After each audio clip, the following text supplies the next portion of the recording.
নমস্কার, আমি বৈশাখী। শিল্প সাহিত্যবাই বৈশাখী চ্যানেলে সকল শ্রোতা বন্ধুদের স্বাগত জানাই। আজ আপনাদের বলবো গল্প কুনজর। গল্প পাঠ এবং গল্প লেখনীতে আমি বৈশাখী বিশ্বাস দেবনাথ। গল্পটি প্রথম থেকে শেষ পর্যন্ত শুনবেন। ভালো লাগলে অবশ্যই লাইক করবেন, কমেন্ট করবেন, শেয়ার করবেন এবং আপনাদের প্রিয় চ্যানেল শিল্প সাহিত্যবাই বৈশাখী সাবস্ক্রাইব করে বেল বাটন প্রেস করে পাশে থাকতে একদম ভুলবেন না। বন্ধুরা, শিল্প সাহিত্যবাই বৈশাখী এখন চলে এসেছে ইউটিউব মিউজিক পডকাস্টে। ইচ্ছে করলে আপনারা সেখান থেকেও গল্প শুনতে পারেন এবং আপনাদের ব্যক্তিগত মতামত আমার সঙ্গে শেয়ার করতে পারেন। আজ আপনাদের বলবো কুনজর। গল্প পাঠ এবং গল্প লেখনীতে আমি বৈশাখী বিশ্বাস দেবনাথ। গল্পটি প্রাপ্তমনস্ক শ্রোতাদের জন্য। খাবার দেওয়া হয়েছে ওদের? হ্যাঁ স্যার, দিয়ে দিয়েছি। আমি একবার দেখে আসি, তারপরে বন্ধ করো। ঠিক আছে স্যার। এই কি হচ্ছে? কি জামা কাপড় খুলে তোমরা কি করছো একে অপরের মধ্যে? আমাদের বুঝি ইচ্ছে হয় না? কবে থেকে বন্দি করে রেখে দিয়েছিস, একটাও নাগর আসে না, কি করে চলবে? এইখানে তোমাদের কিছুতেই করতে হবে না। তুতলাচ্ছিস কেন রে? আমাদের জাগর দেহ দেখে বুঝি? আয় না, তিনজনই উপসী, আয়। তুই একা মরদ আছিস, আয়। হ্যাঁ, কি বলছো তোমরা? কেউ নেই এখন, আয় না, আয়। রমণীর শরীরের ডাকে সাড়া দেবে না এমন গাধামার্কা পুরুষ বোধহয় পৃথিবীর কোথাও নেই। ভেতরে বান ডেকেছে এমন নগ্ন 3 নারী মূর্তিকে বন্দিনী অবস্থায় পেয়ে হাত থেকে চাবি বের করে কয়েদখানাটা খুলে ভেতরে ঢুকে যায় সেই সত্যম জয়তে পাঠ পড়া একজন অফিসার। এগুলো কিন্তু জেলে অ্যালাউ নেই। অ্যালাউ নেই যখন তালা খুলে ঢুকলি যে বড়। আয় না, আয়, আমার কামনা মেটা, আয়। আমার মানে? কই রে ছোট, আগে তুই আয়। ও সব থেকে ভালো আনকোরা।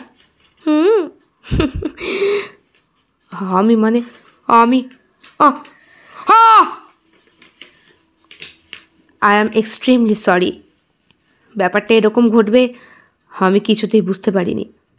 আমার ছেলেটার কি হলো? বাবা, বাবা, এত জরুরি তলব? হে কি দাদা? কেমন লাগছে? দারুণ। তবে দুইজনকে একসাথে এক জায়গায়, আর এই জঙ্গল ছাড়া তুমি কোথাও জায়গা পেলে না? হ্যাঁ, আমিও তাই বলছি। আমরা 2 বোন একসঙ্গে পারবো না। না পারার কি আছে? জাস্ট একটা হতে পারে তোমার কাছে। 2 বোন একসঙ্গে কেন? আলাদা আলাদা হোক। ও বরং থাক, আমি বরং যাই। না না, আগে আমি এসছি, আমি আগে। ঠিক আছে, 2 জনই সমানভাবে পারবে, ক্ষমতা আছে। কে বলেছে নেই? আমি একজন। ঠিক আছে, নিজের পরিচয়টা বারবার দিতে হবে না। আমাদেরকে কেন ছাড়িয়ে নিয়ে এসেছিলে ভালোই বুঝতে পারছি। এইসবই যখন করাবে তাহলে ওই কাজটাতে বেশি ভালো ছিল। না, তোমাদের 2 জনকে দেখে আমার খুব ভালো লেগেছে। 2 জনই এত সুন্দর। কিন্তু বয়সে তোমার থেকে আমরা অনেক বড়। হতে পারে, কিন্তু এইসবের দিক থেকে, মানে শরীরের দিক থেকে বয়সের বাদ বিচার হয় না। এই পাবলো। সেটা আবার কি? এখানে অন্য কেউ আছে বুঝি? সে আছে তো। 2 জনের জন্য 2টো নাগর হবে না? হবে, কিন্তু এরকম খোলামেলা জায়গায় আমি কমফোর্টেবল নই। আরে মাগি, তোমাদের আবার খোলামেলা জায়গা আবার আচ্ছাদন? ঠিক করে বলো, আমাদের খারাপ লাগে। খারাপ?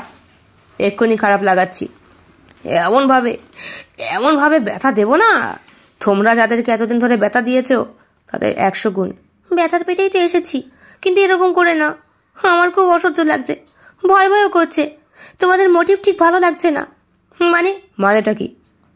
তোমরা যেটা করো সেটাই তো করতে। না, হতে পারে, কিন্তু তোমাদের ভাবভঙ্গিটা অন্যরকম। মনে হচ্ছে আমাদের কাছকে জানেই মেরে ফেলবে।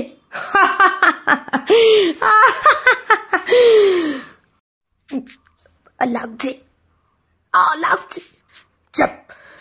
লাগার কি আছে? ভীষণ লাগছে, যন্ত্রণা হচ্ছে।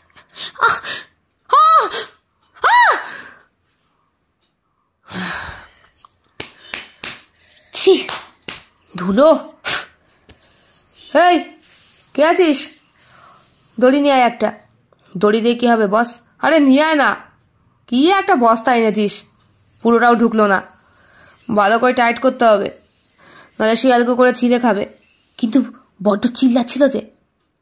শোন, করার আগে সবাই একটু বেশি জোরেই চিৎকার করে, তারপরে করার পর শান্তি আর সুকুন। এবার তোর পালা। ওই দেখ আরেকটা আছে।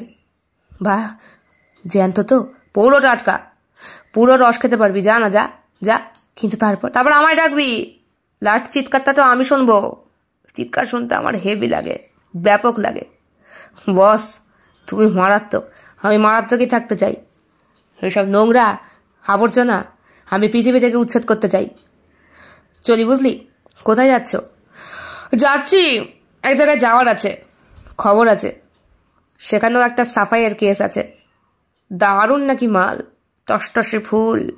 আগে খাবো, তারপর ভোগ করব, তারপর উচ্ছেদ করব, যেটা আমার নিয়ম আর কি। এই 1 সেকেন্ড দাঁড়া। হ্যালো, হ্যাঁ মা, এক্ষুনি পৌঁছে দেবো। তুমি চিন্তা করো না, সঠিক সময় পৌঁছে দেবো। হ্যাঁ, টাইম আর মিনিট 15 বাদে। আরে বাবা ঠিক আছে। না, তুমি তো জানো মা, ছোটবেলা থেকেই পাঁচার গোড়ায় টাইম নিয়ে যাওয়া আমার স্বভাব। হ্যাঁ, রাখো। চলি রে। আচ্ছা বস, সাবধানে, ভালো করে সাফা কর। আর যেখানে বলেছি সেই ঠিকানায় লরি করে পাঠিয়ে দিবি। ড্রাইভারকে বলা আছে, কোনো রকম চেকিং হবে না, কিচ্ছু হবে না। সবটাই আমার নজরে, ঠিক আছে? ওকে বস, ঠিক আছে। Excuse me madam. ইয়েস, বলছি আপনি ভুল জায়গায় বসেছেন। এই নাম্বারটা দেখুন। ওফস, সরি। হ্যাঁ, ইটস ওকে।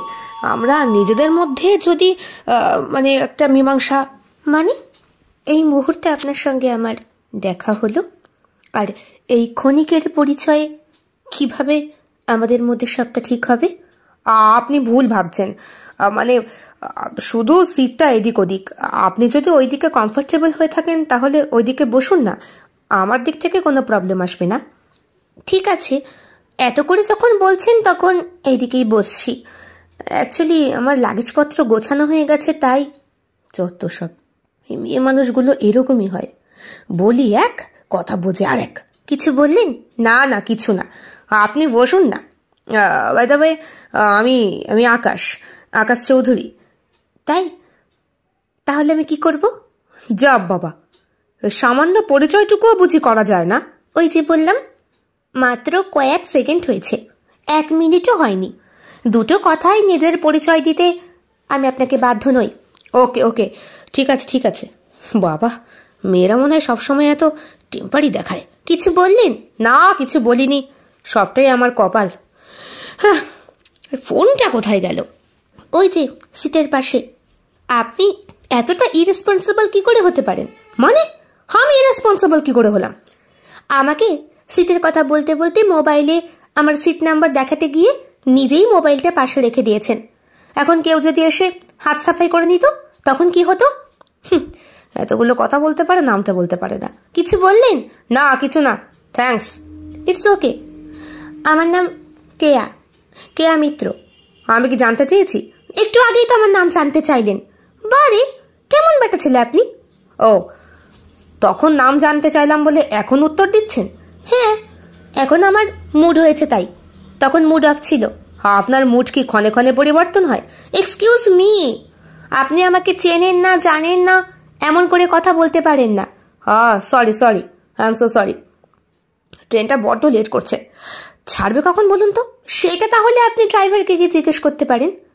আচ্ছা, মেয়ে তো কখন ভালো কখন খারাপ কে জানে। এটা কোন গান? আমি জানি না, ইচ্ছে হলো তাই করছি। ও, আমার দাদুরও একটা বিচ্ছিরি স্বভাব আছে। যখনই কোনো বিষয়ে অমনোযোগী হয়, অথবা যখন কোনো বিষয় বেশি গুরুত্বপূর্ণ হয়ে ওঠে, মানে ওনার কথা বলতে ইচ্ছে করে না, তখনই উনি আপন মনে এরম একটা সুর ভাজেন। বাহ, তাহলে আপনার দাদুর সঙ্গে আমার বহু মিল আছে বলতে পারেন। তা আছে, তবে আমার দাদু ভীষণ হ্যান্ডসাম। এখনো যে কোনো মেয়ে পটে যাবে। আপনিও বুঝি পটেছেন? Shut up! কি বলছেন? আমার দাদু আমায় ভীষণ প্যাম্পার করে। খুব ভালোবাসে। আমি দাদুর বাড়িতেই তো যাচ্ছি। ও আচ্ছা আচ্ছা, তা দাদুর বাড়ি কোথায়? আপনাকে বলে কি করব?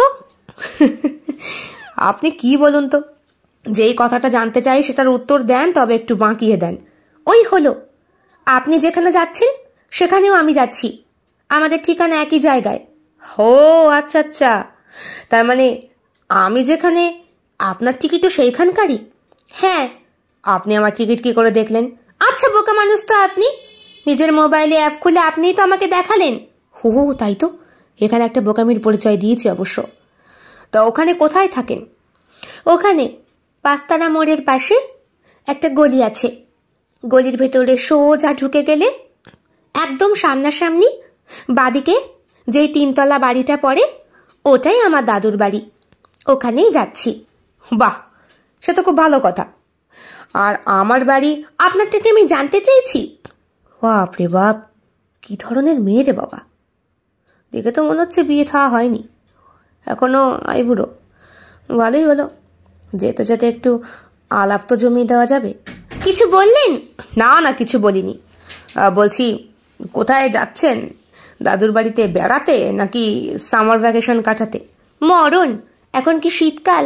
গরমের মধ্যে সামার ভ্যাকেশন হয়, আর এখানে আমি সামার ভ্যাকেশন করতে যাব? যাচ্ছি অফিস প্রজেক্টের একটা কাজে, জরুরি দরকারে। ওখানে গিয়ে কাজটা কমপ্লিট করতে হবে। আপনি মানে? আমি একজন সংবাদপত্রের। ও আচ্ছা আচ্ছা, আপনি রিপোর্টার? আমি বলতে পারেন। অফিস থেকে চাপ দিচ্ছে, তাই 3 দিনের ছুটি নিয়ে যাচ্ছি। ওইখানে বসে এডিটিংয়ের কাজটা কমপ্লিট করব, তারপর শটান বাড়ি। একঘেয়েমি জীবন আর ভাল লাগে না, বুঝলেন তো? হ্যাঁ, আমারও বড্ড একঘেয়েমি লাইফ। আপনি কি কাজ করেন? আমি আমি আর্মি অফিসার। ওয়াও, আপনাদের জন্যই তো আমরা প্রোটেক্ট রয়েছি। আপনার সঙ্গে এতক্ষণ খুব খারাপ বিহেভ করলাম বলে ক্ষমা চাইছি। আরে ইটস ওকে। টেম্পার সহ্য করা আমার অভ্যেস আছে। আমাদের যিনি ট্রেনার ছিলেন যথেষ্ট ডেঞ্জারাস মানুষ, জানেন? একজন মহিলা, কিন্তু একজন মহিলা যে কিভাবে এত কঠোর ট্রেনই হয়। তাই নাকি? খুব ভালো ট্রেন করতেন? ভীষণ ভালো। ম্যাডাম, আমরা সবাই বড়দি বলে ডাকি। আমাদের থেকে বয়সে অনেকটা বড়, আমরাই লাস্ট ব্যাচ। এবার উনি রিটায়ার্ড করবেন। তবে আর্মি অফিসারগুলোকে দেখলে না একটা ভালো ফিল হয়, বুঝলেন? কিরকম? মানে দেখুন, ওদের চেহারা সবসময় ফিটফাট। তাছাড়া আমাদের এলাকার পুলিশগুলোকে তো দেখতেই পান, ভুড়িওয়ালা ইয়া। ওদেরকে দেখে যারা চোর ছাচোর ক্রিমিনাল তারা থোড়াই ভয় পাবে, কিন্তু আর্মিগুলোকে দেখবেন, লম্বা ফিটনেস বডি, দেখলেই সালা বুকের ভেতরে ভয় ধুকপুকানি বেড়ে যায়। আপনাকে দেখে তো এতটুকুও ভয় হচ্ছে না। রিয়েলি? হ্যাঁ, উচ্চতায় হয়তো 6 ফুট হতে পারেন, চেহারা ওই তো ভুঁড়ি বেড়েছে। ছুটিতে ছিলেন বোধ হয়। একদম ঠিক ধরেছেন, ছুটি আর কদিন আছে, সেই কারণেই তো যাচ্ছি ওখানে। তাছাড়া তাছাড়া তাছাড়া আর কি, বয়স হয়েছে ইয়ং। আমি বয়স এখন এই 28, মনটাও একটু ফুরফুরে, তাই। বুঝেছি, আর বাড়াতে হবে না। আমার দিকে কোনো চান্স নেই। ট্রেনের যাত্রী হয়ে যাচ্ছেন, যেখানে গন্তব্য ওই পর্যন্তই, তারপরে আর পিরিত করতে পারবেন না। হ্যাঁ, আমি কি বলেছি? আমি সব বুঝি, গন্ধ শুকলেই বোঝা যায় ছেলেরা কি চায়। বাবা, আপনি দেখি আমাকে গন্ধগোকুল বানিয়ে দিলেন। আচ্ছা, আপনি কাউকে খুঁজছেন? আপনি কি করে বুঝলেন? মনে হলো কোনো ক্রিমিনাল কেস। বলতে পারেন, ওপর মহল থেকে প্রেশার, সেই কারণেই তো এই জায়গা ওই জায়গা খুঁজে বেড়াচ্ছি। তবে এখন যে খবরটা আছে ওটা পারফেক্ট। যেখানে যাচ্ছি ওখানেই সে আছে। আপনি আততায়ীকে চেনেন? না, চিনি না, তবে একটা স্কেচ আছে আমার কাছে, দেখলেই বুঝতে পারবো। দেখি। মাফ করবেন, ওটা আমার কাজের ব্যাপার, সেখানে। আচ্ছা সরি, আমারই ভুল। আসলে আমিও যেটা নিয়ে লিখছি সেটাও অনেকটা এইরকমই। মানে কোনো ক্রিমিনালের ভেতরটা জানা, তার মোটিভটা কি, সে এত সাহস কোথা থেকে পায়, এইসব নিয়েই। বাহ, বলতে গেলে আপনার আর আমার থিওরি প্রায় এক। ঠিক বলেছেন। এই তো ট্রেনটা এবার ছাড়বে। বাবা, কতক্ষণ ধরে কথা বলে গেলাম। চা খাবেন? চা আপনার সঙ্গে আছে? হ্যাঁ, হে আমার মায়ের অভ্যেস, যখনই কোথাও যাব সঙ্গে করে খাবার পাঠিয়ে দেবে। শুধু চা নয়, নারকেল নাড়ু, মোয়া, লুচি, আলুর দম, ছোলার ডাল। বাবা, তা এইসব খেয়ে তো আপনার কমপ্লিট হয়ে যাবে, আর ট্রেনও পৌঁছে যাবে রাত্রের মধ্যে। সেখানে গিয়ে দাদুর বাড়িতে গরম গরম খাবার খাবেন। আপনি তো পুরো ছকটা মিলিয়ে ফেললেন মশাই। মশাই নয়, কল মি আকাশ। আকাশ? কিন্তু আমি আপনার থেকে বয়সে প্রায় বছর 5 ছোট হব। তাহলে তো একটা আকাশের পাশে দা যুক্ত করতে হয়। ঠিক আছে, আকাশ দা হবে। এতটাই যখন আপন হয়ে গেলাম, তাহলে আপনি থেকে তুমিতে আসা যায় না? এক্সকিউজ মি, আমাদের পরিচয়। এই তো ঘড়ি দেখে পাক্কা 9 মিনিট হলো। এখন তো তুমি করাই যেতে পারে। 9 মিনিটের পরিচয় তুমি হওয়া সম্ভব? নিশ্চয়ই সম্ভব। 9 সেকেন্ডের চোখের পলকে চাওয়াতে যদি জীবনসঙ্গী হওয়া যায়। এক্সকিউজ মি, এই 9 মিনিটের যাত্রায় আপনি যে কতবার আমার সঙ্গে এক্সকিউজ মি করলেন। তুরি, আমি আকাশ। আমি কেয়া। আলাপ করে ভালো লাগলো। তাহলে জার্নিটাও খুব ভালো হবে। নিশ্চয়ই। চা? হ্যাঁ হ্যাঁ, ভালো করে বসে নি আগে। বসুন বসুন। আপনি কাজটা কোথায় করেন? কলকাতা, সল্টলেকের কাছে। ও, পত্রিকার নাম? বলা বারণ আছে। আমি গোপনে এডিটিং করি। আমার নামটা ছদ্মনামে দেওয়া।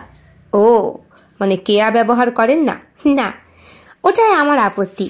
ওই রকমই এগ্রিমেন্টে সাইন করা। স্যালারি? স্যালারিটাও নিতান্তই ব্যক্তিগত। তবে আপনি কত পান? ওটাও তো আমার ব্যক্তিগত। তাহলে ব্যাপারটা ব্যক্তিগতই থাক। চা? বাহ, দারুণ লাগছে। কি দিয়ে করা? একটু আদা, 2 এলাচ, লবঙ্গ, দারচিনি। আরে পেঁয়াজ রসুনটা দিলেও তো হয়ে যেত। 16 কলা পূর্ণ। ঠাট্টা করবেন না, খেয়ে দেখুন, শরীর চনমনে হয়ে যাবে।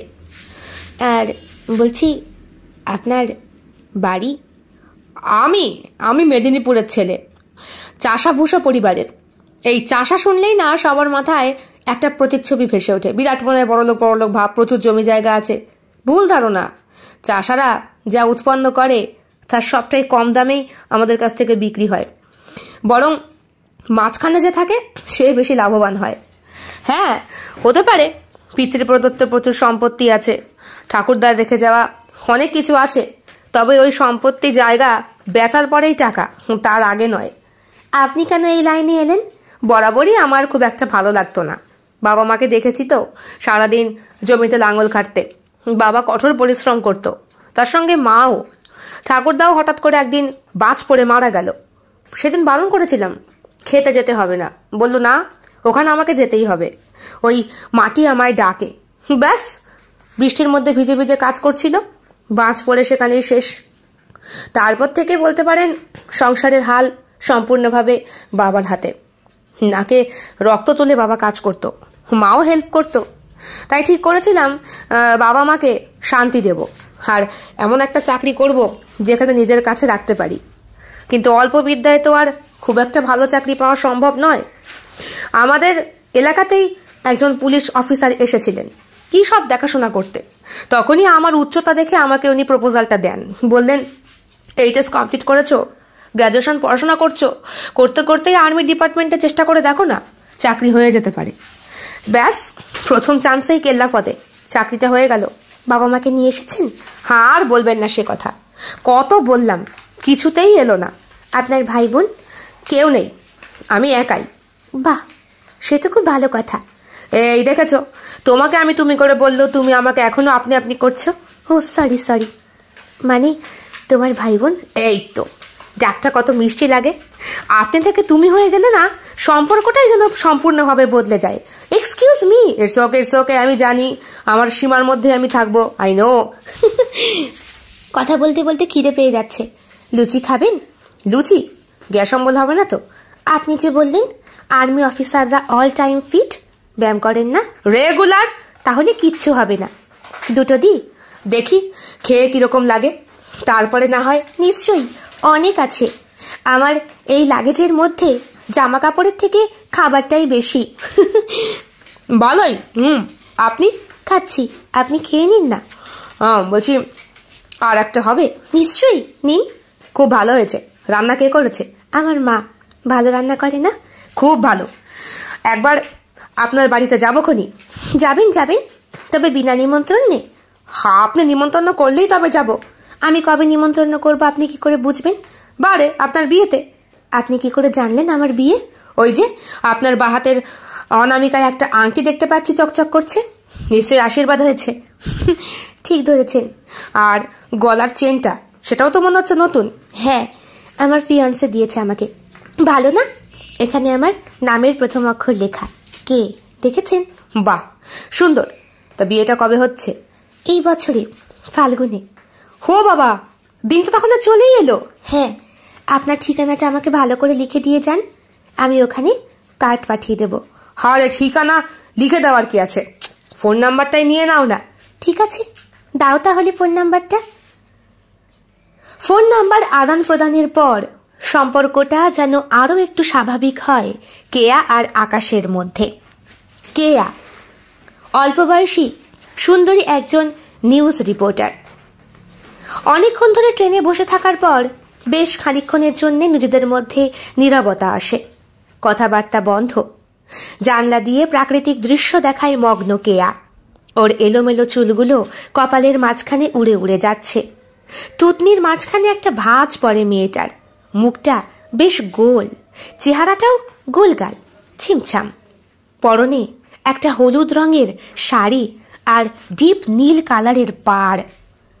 ব্লাউজটাও ম্যাচিং করে পরা।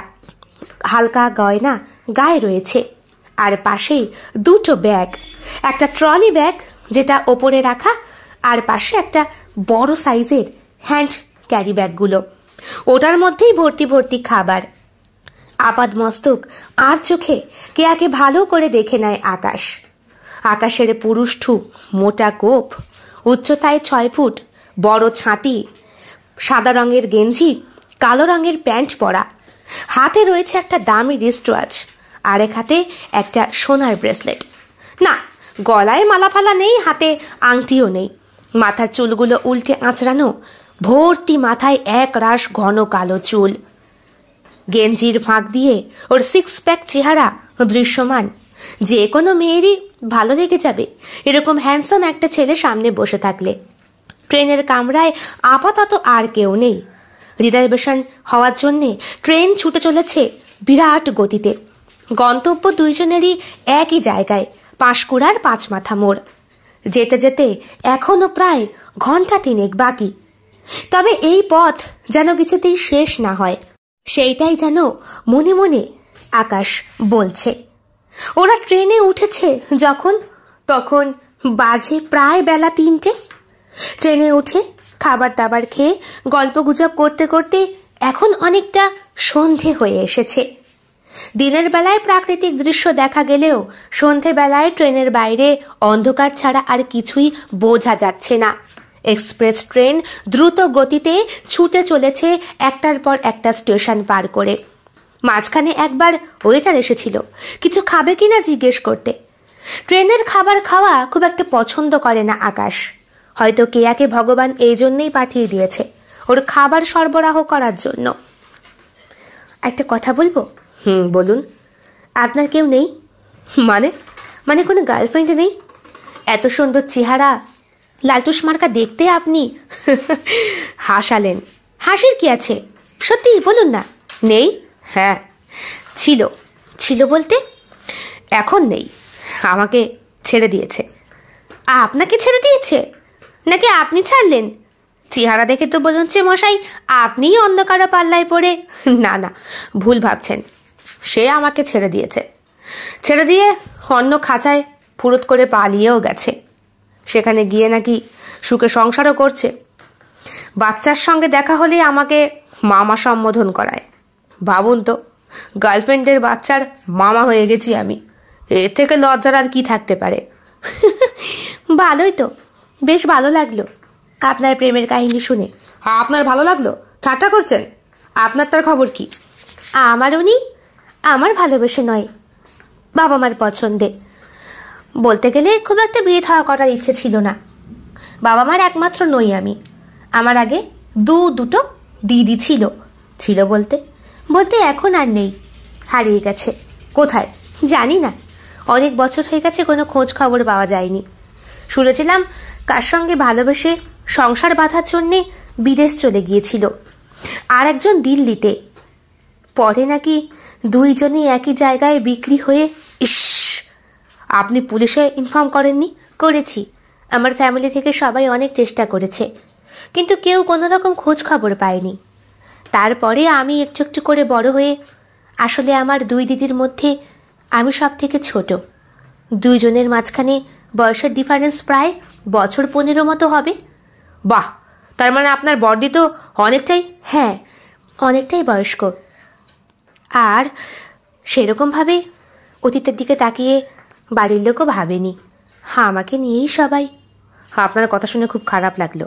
খারাপ লাগার কিছু নেই, যে যেরকম কর্ম করবে সে সেরকমই ফল পাবে, এটাই তো বাস্তব। আমাদের ট্রেন পৌঁছাতে আর কতক্ষণ বাকি? মনে তো হচ্ছে আর বেশিক্ষণ নেই, এই ঘন্টাখানেক। বাহ, বাঁচা গেল। আচ্ছা, আমি একটু ওয়াশরুম থেকে আসি। আচ্ছা, আসুন, সাবধানে যাবেন। হ্যাঁ হ্যাঁ, ঠিক আছে।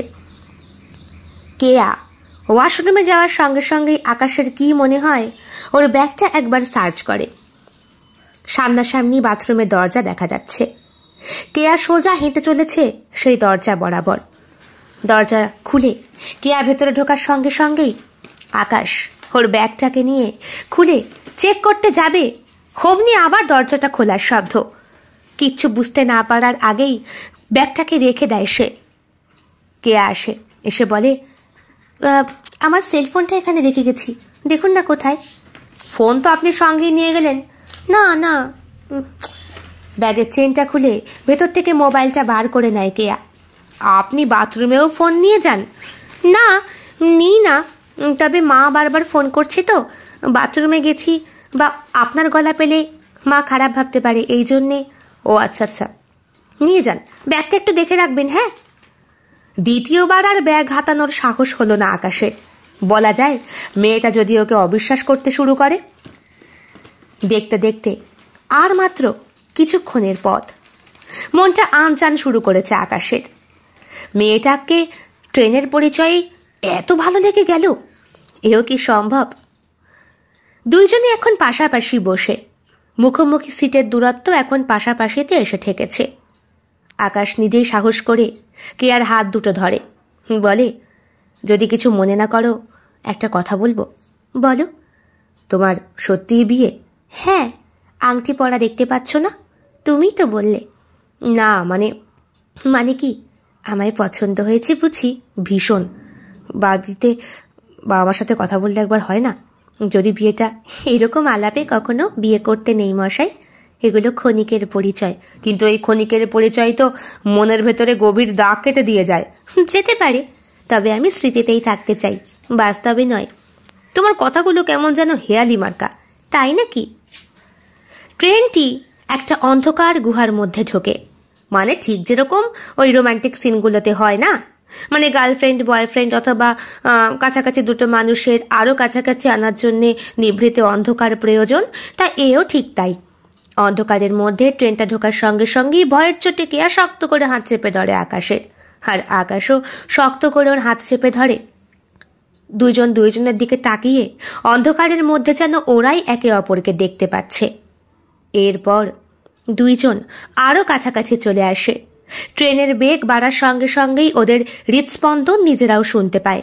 একদিকে ট্রেনের হুইসেল, আর একদিকে বুকের দামামা, সব মিলিয়ে মিশিয়ে এমন একটা পরিবেশ যেন জিয়া জলে যা জলে নैनो तले धुआं जले रात भर धुआं जले जानो ना सके जिया जले যা জলে। অন্ধকার ছেড়ে যখন আলোয় আসলো তখন কেয়া নিজের চুল ঠিক করতে ব্যস্ত। আকাশও হাত দিয়ে ব্ল্যাক ব্রাশ করছে বারবার। আর তো কিছুক্ষণ, আমাকে মনে থাকবে তো? ভীষণ মনে পড়বে। তোমার বাড়ির ঠিকানার দরকার কি? তুমি তো বললে ফোনে ফোনেই এখন আমাদের মধ্যে পরিচয় হবে। ট্রেন চলে এসেছে, আমাদের গন্তব্য এবার। চলো, লাগেজপত্রগুলো নিয়ে এবার নামি। চলো। আমার মনটা যে মানছে না কেয়া। তোমাদের মন এত দুর্বল কেন বলো তো? আমি একজনের বাগদত্তা, তাকে ছেড়ে তোমার সঙ্গে আমি পালাতে পারবো না মশাই। দেখাটা আমাদের কেন আরো আগে হলো না? হতে পারতো, আজকের দেখাটাও ধরে নাও না, একটা কোইন্সিডেন্টের মতো। মানে কিচ্ছু না, তোমার আমার গন্তব্য এক, তোমার আমার থিওরিও এক, শুধু পরিচয়টাই যা। চলি। ট্রেন থেকে নেমে যায় কেয়া। কেয়া যখন যায়, যতদূর ওকে দেখা যায় ততদূর পর্যন্তই তাকিয়ে থাকে আকাশ। ট্রেনটা এই স্টেশনে ঘন্টা 5 থাকবে, তারপর আবার রিটার্ন যাত্রা করবে। কেয়া যতদূর দেখতে পেয়েছিল তাকে আকাশ, কেয়াও পেছন ফিরে ফিরে ওকে দেখেছিল। পিঠের ব্যাগটা সাইডে নিয়ে আস্তে আস্তে হেঁটে শাড়ির আঁচলটাকে হাওয়ায় ভাসিয়ে চুলের এলো খোপাটাকে ছেড়ে দিয়ে সুন্দর একটা রমণীর বেশে নিতম্ব দুলিয়ে দুলিয়ে হেঁটে চলে যায় কেয়া আকাশের মন চুরি করে নিয়ে।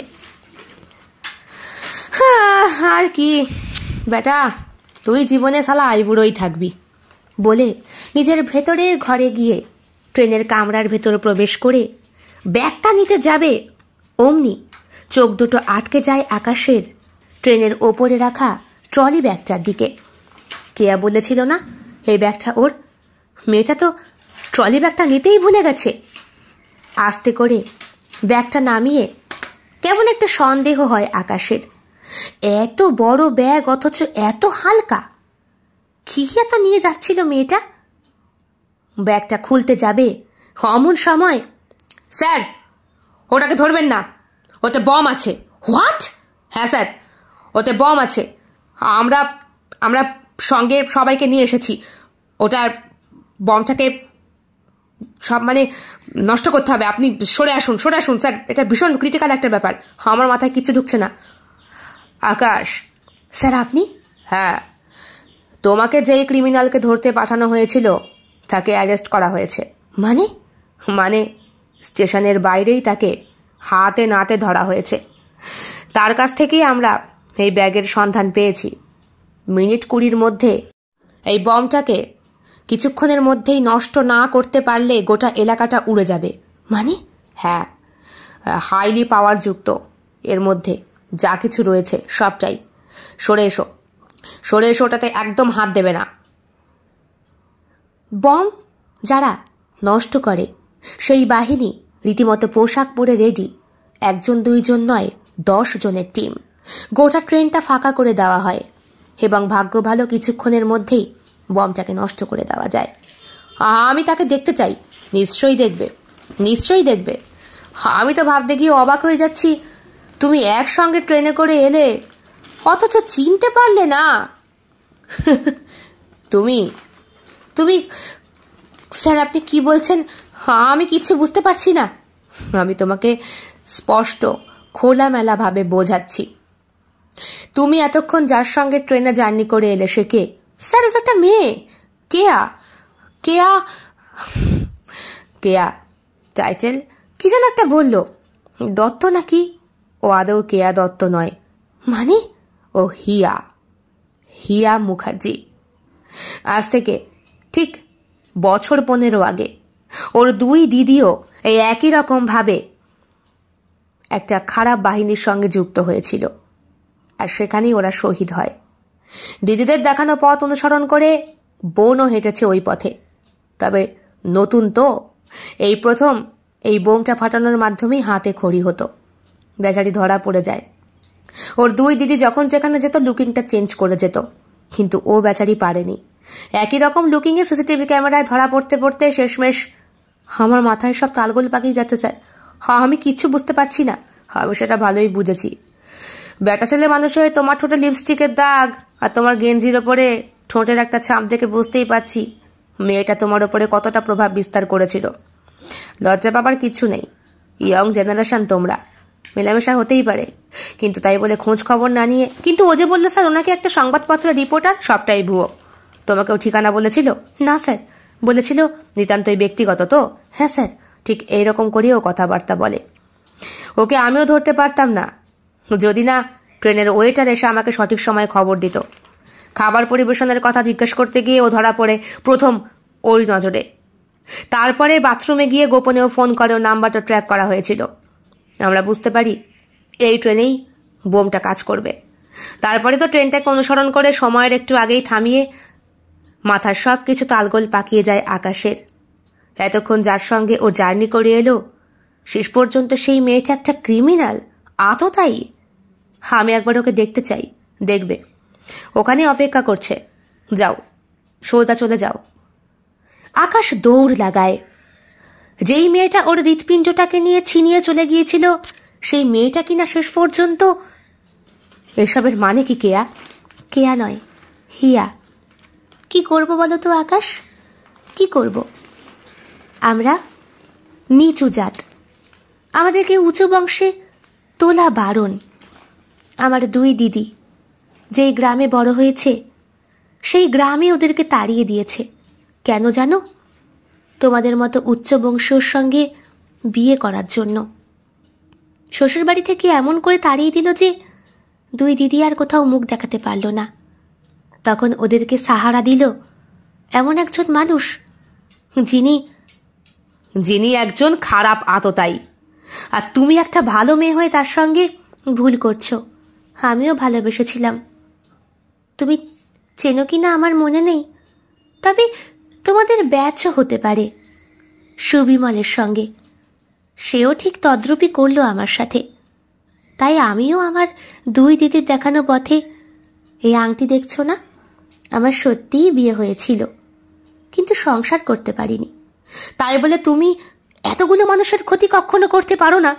তাহলে এতগুলো মানুষের অধিকার কি করে হয় আমাদের ক্ষতি করার? কি করেছি আমরা বলো তো? ভালোবেসে সংসার করতে চেয়েছি, এটাই আমাদের দোষ? পালিয়ে এসেছি তাদের হাত ধরে, এটাই দোষ? এখনো বুঝি উচ্চ বংশ নিম্ন বংশের মধ্যে তফাৎ খোঁজা হয়? আকাশ চুপ করে তাকিয়ে থাকে কেয়ার দিকে। কেয়ার মুখে এতটুকু দুঃখ নেই। ও বলে, আমাকে বেশিক্ষণ ধরে রাখতে পারবে না, ছাড়া আমি পাবই। আর এই সমস্ত উচ্চবংশীয়দের আমি তোমাকেও সমূলে উচ্ছেদ করতে হয়তো সক্ষম হব। কিন্তু কেয়া, কিন্তু কি? গেঞ্জিটা বাড়ি গিয়ে ছেড়ে ফেলো। আমরা তো সমাজের ময়লা, আমাদেরকে কেউ গুরুত্ব দেয় না। কেয়ার কথার মধ্যে কিছু একটা ছিল, আকাশের মনটাকে ছুঁয়ে গিয়েছিল। আর এই মুহূর্তেও কেয়ার ব্যক্তিত্ব আকাশকে বারবার বারবার ভাবিয়ে তুলছে। ঘটনার ঠিক দিন 7 পরে কেয়া জেল থেকে পালায়। খবরটা চাউর হয়ে যেতেই পুলিশ বাহিনী তৎপর হয়ে পড়ে। বিভিন্ন জায়গায় খবর পাঠানো হয়। আকাশ ডিউটিতে জয়েন করেছে। কেয়ার স্মৃতি ও ভুলে যেতে চায়। ওর সঙ্গে যে অফিসারের দেখা হয়েছিল, তিনি আকাশের কাজের প্রশংসা করেছেন। আকাশের প্রমোশন হয়েছে। বাবা মা কথা দিয়েছে গ্রাম ছেড়ে আকাশের কাছেই এসে থাকবে। আকাশ ওনাদেরকে বলেছে, তাড়াতাড়ি চলে এসো, তোমার বৌমা এনেছি। সত্যি বাবা, বিয়ে করেছিস?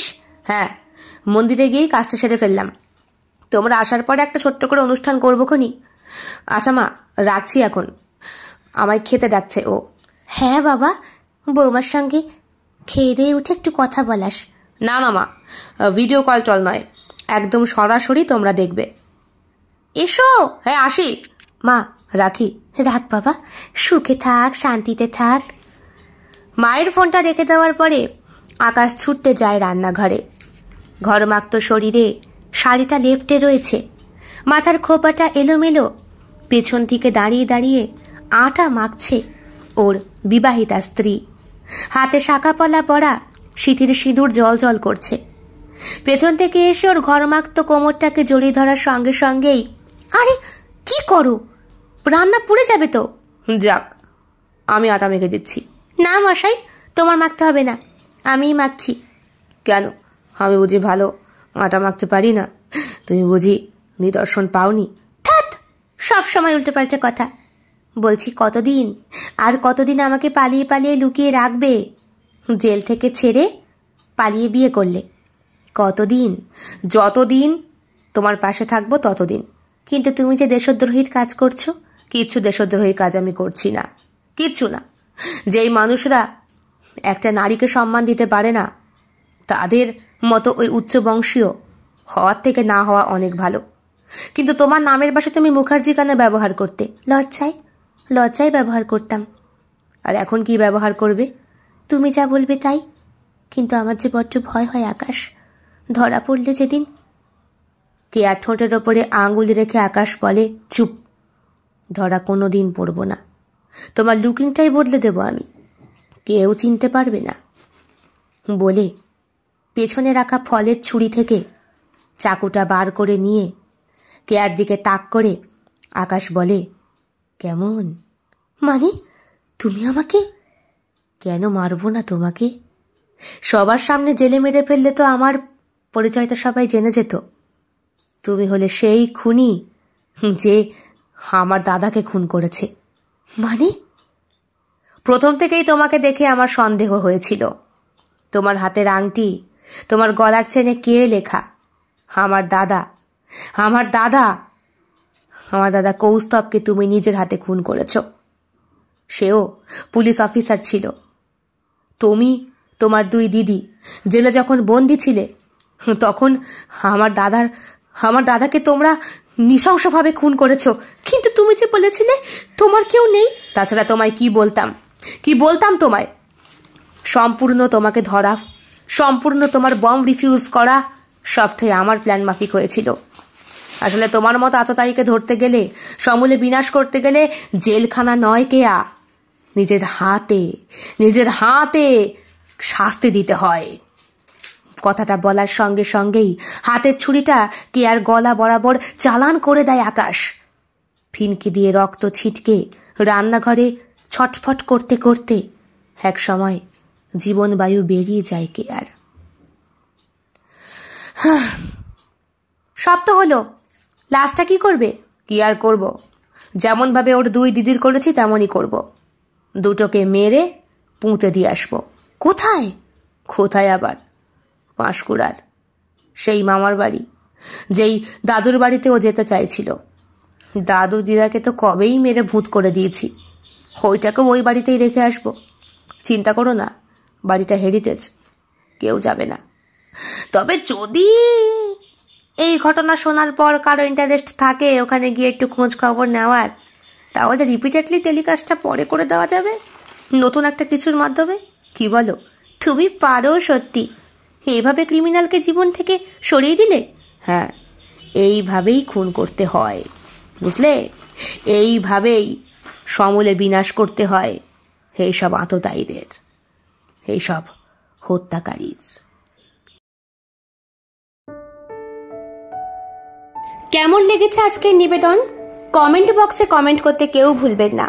আর ভালো লেগে থাকলে অবশ্যই লাইক করবেন, শেয়ার করবেন এবং আপনাদের প্রিয় চ্যানেল শিল্প সাহিত্য বাই বৈশাখী সাবস্ক্রাইব করে অবশ্যই পাশে থাকবেন। দেখা হবে অন্য আরো একটি ভিন্ন স্বাদের গল্পের সঙ্গে খুব শিগগিরই। বন্ধুরা, বেল বাটন প্রেস করতে কিন্তু একদম ভুলবেন না, নতুন গল্পের নোটিফিকেশন চট জলদি পেয়ে যাবার জন্যে। দেখা হবে খুব শিগগিরই আরো নতুন একটি ভিন্ন স্বাদের গল্পের সঙ্গে। সবাই খুব ভালো থাকবেন, সুস্থ থাকবেন এবং শরীরের যত্ন নেবেন। বিদায়।